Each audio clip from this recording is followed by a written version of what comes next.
जो बड़े बड़े आपके गुनाह क्षमा हो सकते थे। हालेलुया। जब कोई मनुष्य गुनाह करने वाला हो, पश्चाताप करे, जब कोई मनुष्य क्या करता है, पाप से मन को फिरा लेता है, उपवास करता है, तो परमेश्वर उस पर दया करता है, उसके सारे मनोकामना को पूरा कर सकता है। Hallelujah, hallelujah. परमेश्वर ने क्या किया, अपना फैसला ले लिया।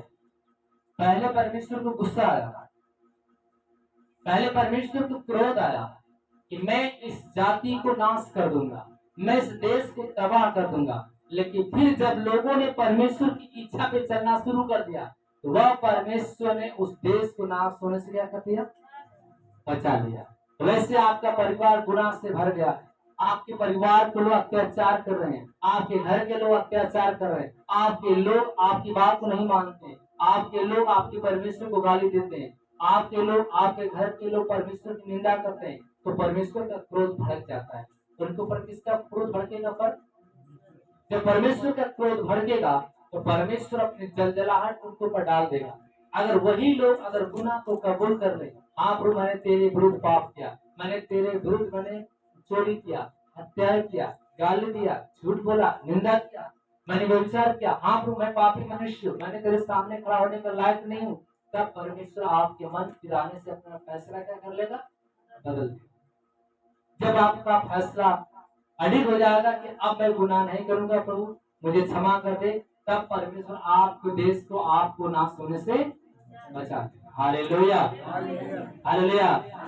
जैसे निनवे के लोगों के ऊपर परमेश्वर का जब क्रोध भड़का, तो सब लोगों ने क्या किया, अपने अपने पापों से पश्चाताप करना शुरू किया। जब लोगों ने अपने अपने पापों को पश्चाताप करना शुरू किया, उसी समय परमेश्वर खुश हो गया। वाह, मेरी जनता मेरे सामने माफी मांग रही है, चलो मैं इसे क्षमा कर देता हूँ। वैसे एक दरबार, यीशु दरबार, और कोई दरबार नहीं है। आप गुनाह करो, चोरी करो, हत्या करो, गाली दो, झूठ बोलो, आप जाकर क्षमा मांगो, कोई क्षमा करने वाला नहीं है। एक दरबार, यीशु दरबार, जहाँ पे सारे पाप आपके क्षमा होते हैं, सारे गुनाह आपके क्षमा होते हैं, और आपके पाप को क्षमा करके आपको जीवन को एक नया जीवन देता है जीने के लिए। Hallelujah, hallelujah. सब लोगों ने क्या गाय, क्या बैल, क्या बकरियां, सारे लोगों ने टाट पहना दिया। राजा जो वहां का था, अपना राज की वस्त्र जो राजा महाराजा का जो कपड़े था उतार दिया, वो टाट पहन कर क्या करने लगा, घुटने पे आकर टेक कर आंसू बहा बहाकर अपने देश की चिंता करने लगा, और वह माफी मांगने लगा। हे परमेश्वर अपना फैसला बदल दे, हे परमेश्वर अपना फैसला बदल दे। परमेश्वर ने अपने फैसले को वापस ले लिया।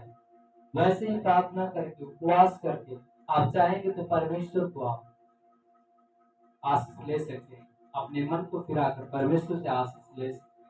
हालेलुया। जैसे निनवे नगर नाश होने से बच गया केवल प्रार्थना के द्वारा, पश्चाताप के द्वारा। हालेलुया।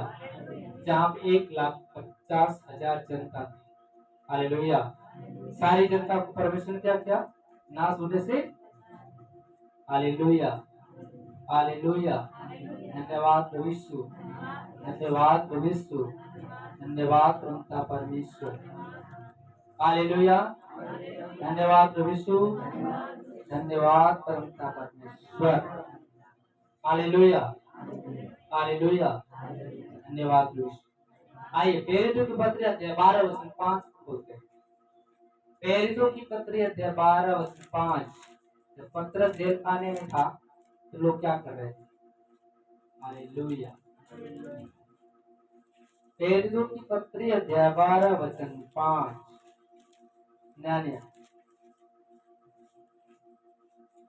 12:5।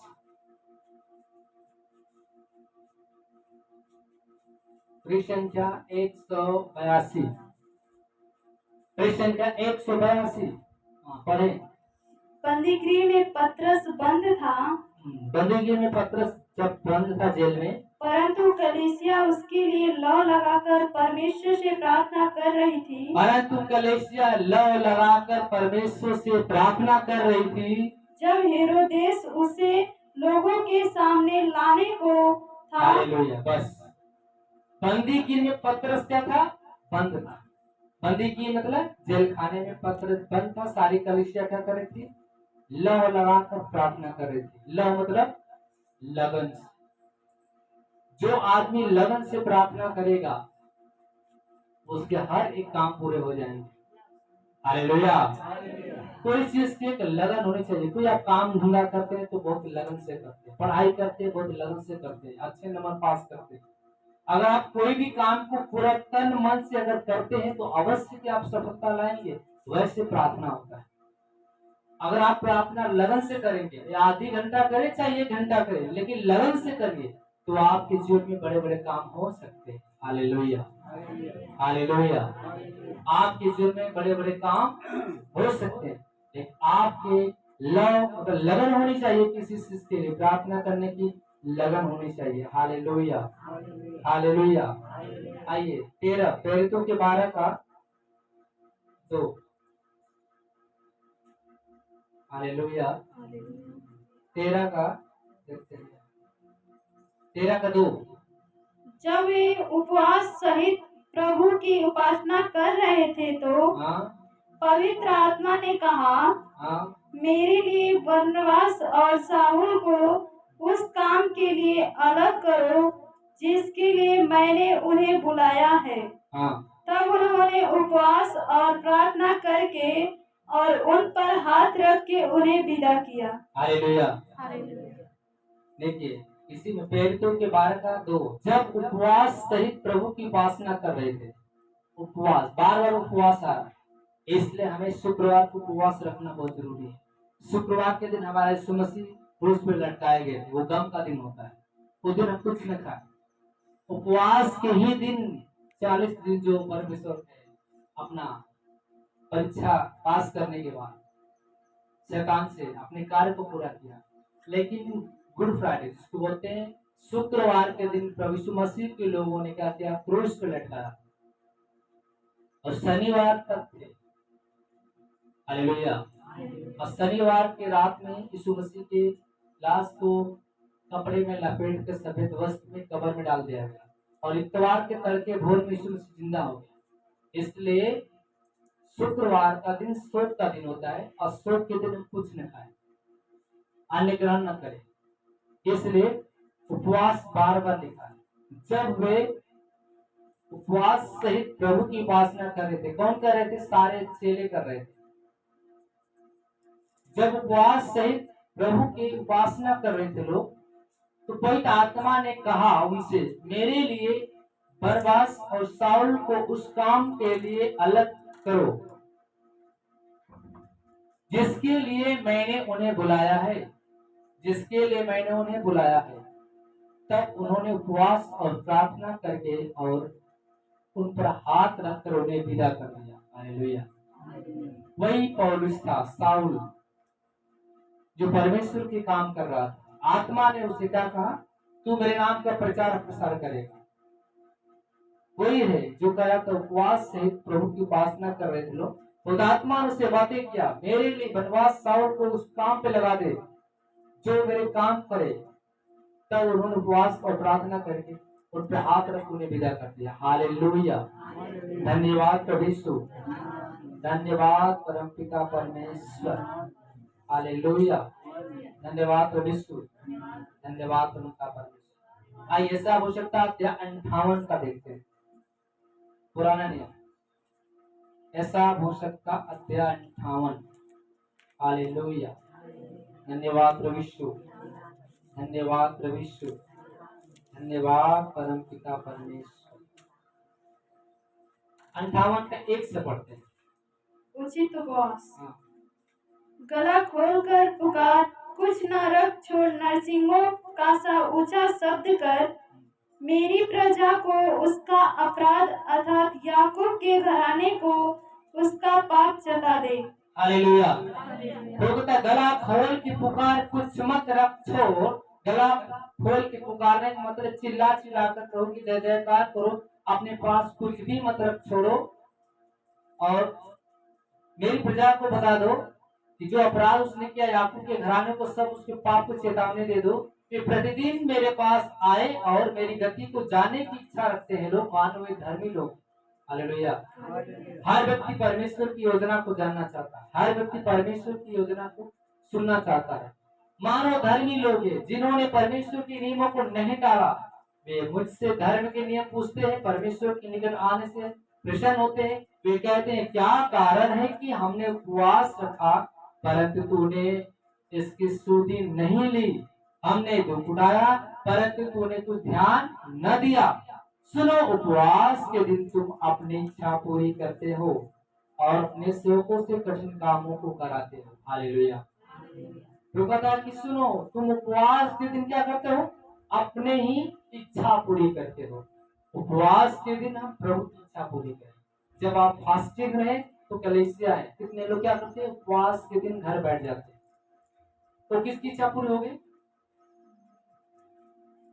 घर में बैठ जाएंगे, तरह तरह की बात गपशप करेंगे, टेलीविजन निकालेंगे, मोबाइल निकालेंगे, उल्टी सीधी बातें देखेंगे, सुनेंगे। कोई आदमी आएगा, बुराई करेंगे, निंदा करेंगे, चुगलाई करेंगे, वो अपनी इच्छा पूरी कर रहे हो। लेकिन उपवास के दिन प्रभु कहता है तुम अपनी इच्छा पूरी करते हो, ईश्वर की इच्छा कहाँ पूरी की? उपवास के दिन तुम्हें कलीसिया आना चाहिए, कलीसिया में वचन सुनना चाहिए। तो लोग कलीसिया में आकर घर में बैठ के क्या करते हैं? अपनी इच्छा पूरी करते हैं कि मैं आज उपवास रखा हूँ।